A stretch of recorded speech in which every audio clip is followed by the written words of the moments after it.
Hello guys, स्वागत है आपका हमारा यूट्यूब चैनल सौर विद्या में।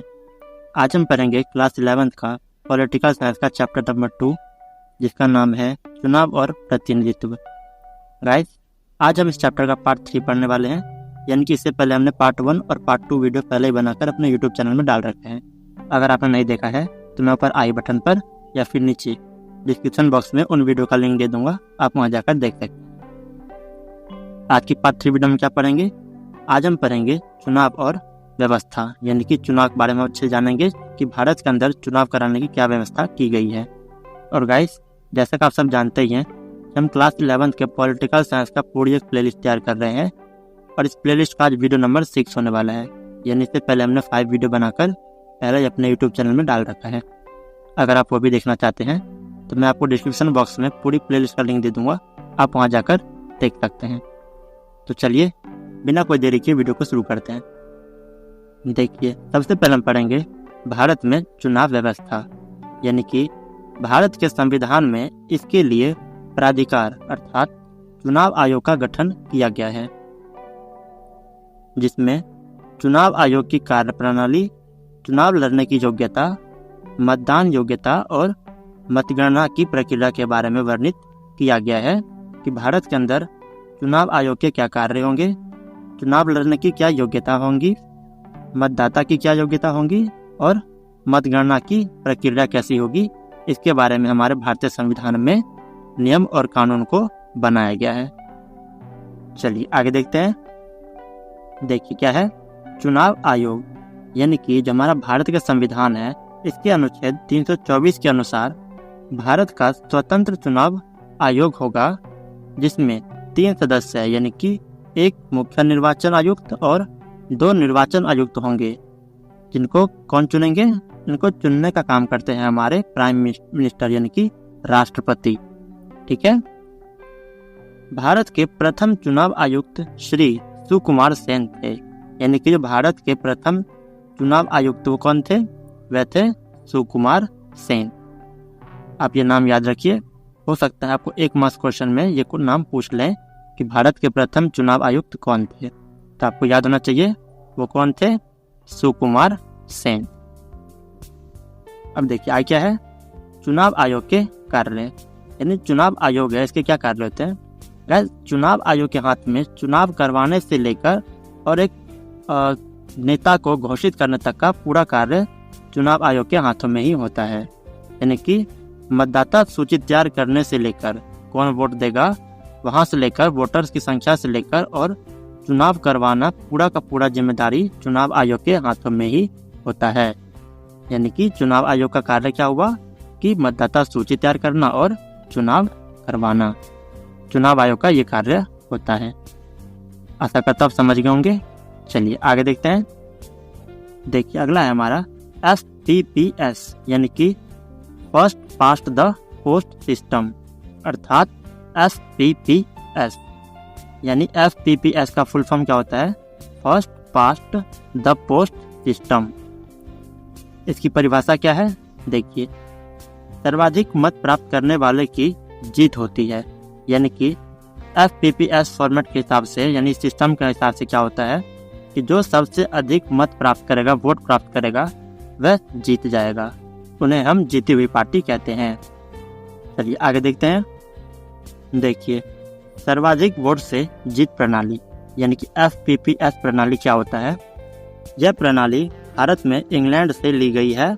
इसमें पूरे देश को छोटे भौगोलिक इकाइयों में बांट दिया जाता है, जिसे निर्वाचन क्षेत्र कहते हैं। हर निर्वाचन क्षेत्र से एक प्रत्याशी विजेता होता है। इसमें सबसे अधिक वोट पाने वाला प्रत्याशी विजयी होता है। यानी कि जो हमारा सर्वाधिक वोट से जीत प्रणाली है, यह काफ़ी ज़्यादा सिंपल है। इसमें क्या होता है, एक बड़े क्षेत्र को कई सारे छोटे छोटे क्षेत्र में बांट दिया जाता है और हर क्षेत्र से एक आदमी को प्रत्याशी के रूप में खड़ा कर देते हैं, यानी कि चुनाव लड़ने के लिए खड़ा कर देते हैं। फिर क्या होता है कि जो सबसे ज़्यादा वोट प्राप्त करेगा, यानी जितने भी छोटे छोटे क्षेत्र होते हैं, इसमें जो सबसे ज़्यादा वोट प्राप्त करते हैं उनको हम विजेता कहते हैं। और ये सिस्टम कहाँ अपनाया गया है? ये हमारे भारत में अपनाया गया है। और इनको लिया कहाँ से? हमने इस सिस्टम को हमने इंग्लैंड से लिया है और इसको भारत ने भी अपना रखा है। यानी कि FPPS जो प्रणाली है वह भारत भी अपना रखा है, जिसको हम हिंदी में क्या कहते हैं, सर्वाधिक वोट से जीत प्रणाली, और इंग्लिश में first past the post system. आशा करता हूँ आप समझ गए होंगे। चलिए आगे देखते हैं। देखिए अगला कौन सा सिस्टम है। अगला है हमारा समानुपातिक प्रतिनिधित्व। इसमें क्या होता है कि प्रत्येक पार्टी जो है वह चुनाव में पहले अपने प्रत्याशियों की एक प्राथमिकता सूची जारी करती है, फिर अपने उतने ही प्रत्याशियों को उस प्राथमिकता सूची से चुन लेती है जितनी सीटें का कोटा उसे दिया जाता है। यानी कि जो प्रत्येक पार्टी है वह क्या करते हैं कि पहले एक प्रत्याशियों की सूची तैयार करता है और उसके बाद क्या करते हैं, उन सूची में से उतने ही प्रत्याशी को चुन लेते हैं जितने सीट की कोटा उनको उन पार्टी को दिया गया है। उसके बाद क्या करते हैं, चुनावों की इस व्यवस्था में किसी पार्टी को उतने ही प्रतिशत सीटें मिलती है जितना प्रतिशत उसे वोट मिलता है। यानी कि जो सूची है, सूची में से जब हम चुन लेते हैं अपने पार्टी को प्रत्याशी को, तो उसके बाद क्या होता है कि चुनाव करवाया जाता है और जितना प्रतिशत जिसको वोट मिला होता है उतना ही प्रतिशत उन्हें सीट मिलती है, यानी कि उतने प्रतिशत ही उन्हें राज करने का मौका मिलता है। तो इसे हम क्या कहते हैं, समानुपातिक प्रतिनिधित्व। चलिए इसके बारे में और आगे जानते हैं अच्छे से। देखिए आगे क्या है, मतदाता प्रत्याशियों को नहीं बल्कि पार्टी को वोट देता है। यानी जो वोटर्स है वह किसी प्रत्याशी को नहीं बल्कि वह पूरी की पूरी पार्टी को वोट देते हैं। आगे समानुपातिक प्रतिनिधित्व प्रणाली दो प्रकार के होते हैं। यानी कि जो समानुपातिक प्रतिनिधित्व प्रणाली है ये दो प्रकार के होते हैं। कौन कौन से? एक में देखिए क्या होता है कि हम पूरे देश को, जितने बड़ा देश है, इन पूरे देश को हम एक निर्वाचन क्षेत्र मान लेते हैं और फिर उनके बाद प्रत्येक पार्टी को राष्ट्रीय चुनाव में प्राप्त वोट के अनुपात में सीटें दी जाती है। यानी कि पूरे देश को पहले हम एक क्षेत्र मान लेते हैं और उसके बाद वहाँ पर इलेक्शन यानी कि चुनाव करवाते हैं, और जिस पार्टी को जितना प्रतिशत वोट मिला है, जितना प्रतिशत वोट मिला उनको, मतदान मिला, उतने ही प्रतिशत उन्हें सीटें दे दी जाती है। पहला तो ये था। और दूसरे में क्या होता है कि पूरे देश को कई सारे सदस्य भाग में तोड़ देते हैं, कई सारे क्षेत्र में तोड़ देते हैं और फिर उनके बाद हर क्षेत्र में अलग अलग चुनाव करवाया जाता है और उसके बाद जिसको जितना प्रतिशत वोट मिलता है उतने हिसाब से ही उन्हें उतनी प्रतिशत सीटें दे दी जाती है। तो यह है हमारा समानुपातिक प्रतिनिधित्व प्रणाली। आशा करता हूँ आप समझ गए होंगे। चलिए आगे देखते हैं। देखिए आगे क्वेश्चन पूछा गया है कि भारत में सर्वाधिक वोट से जीत प्रणाली क्यों अपनाई गई है, यानी कि क्यों इनको स्वीकार किया गया है, इसके पीछे क्या रीज़न है। तो देखिए उत्तर क्या होगा, यह प्रणाली सरल है। यानी जो सर्वाधिक वोट प्रणाली है ये काफ़ी ज़्यादा सरल है। चुनाव के समय मतदाताओं के पास कई स्पष्ट विकल्प होते हैं। यानी चुनाव के टाइम पे जो वोटर्स होते हैं उनके पास कई सारे ऑप्शंस होते हैं कि वह किसी को भी वोट दे सकता है। वैसे ही यह प्रणाली भारत जैसे विशाल जनसंख्या वाले देश के लिए उपयुक्त है।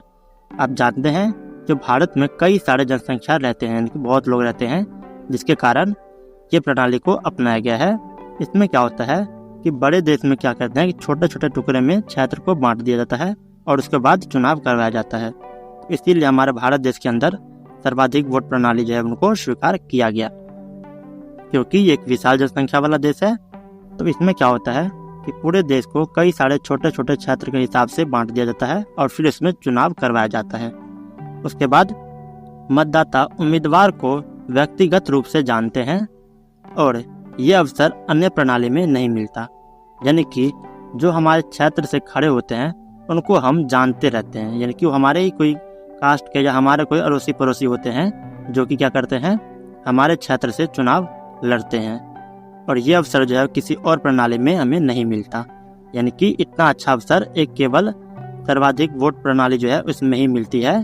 किसी अन्य प्रणाली में ऐसा अवसर नहीं मिलता कि हमारे क्षेत्र से हमारा ही कोई आदमी वोट लड़ेगा और वह जीत हासिल करेगा। इसीलिए जो हमारा सर्वाधिक वोट प्रणाली है ये भारत में स्वीकार किया गया है और ये अच्छा है। तो आज की वीडियो में इतना ही। नेक्स्ट पार्ट में पढ़ेंगे निर्वाचन क्षेत्र तथा चुनाव तार के बारे में। Thanks for watching. आशा करता हूँ आपको हमारा वीडियो पसंद आया होगा। अगर आपको हमारा वीडियो पसंद आया हो तो हमारे इस वीडियो को लाइक करें, साथ ही साथ हमारे चैनल को सब्सक्राइब करके बेल आइकन ऑन जरूर करें। और गाइस यदि आप वीडियो में दिखाए गए PDF को डाउनलोड करना चाहते हैं तो व्हाट्सएप ग्रुप के लिंक हमने अपने वीडियो के डिस्क्रिप्शन बॉक्स में दे रखा है। आप वहां जाकर हमारा व्हाट्सएप ग्रुप ज्वाइन करें और हमसे संपर्क करें, हम आपको नोट्स प्रोवाइड कर देंगे। तो मिलते हैं किसी और नई वीडियो में, तब तक के लिए नमस्कार।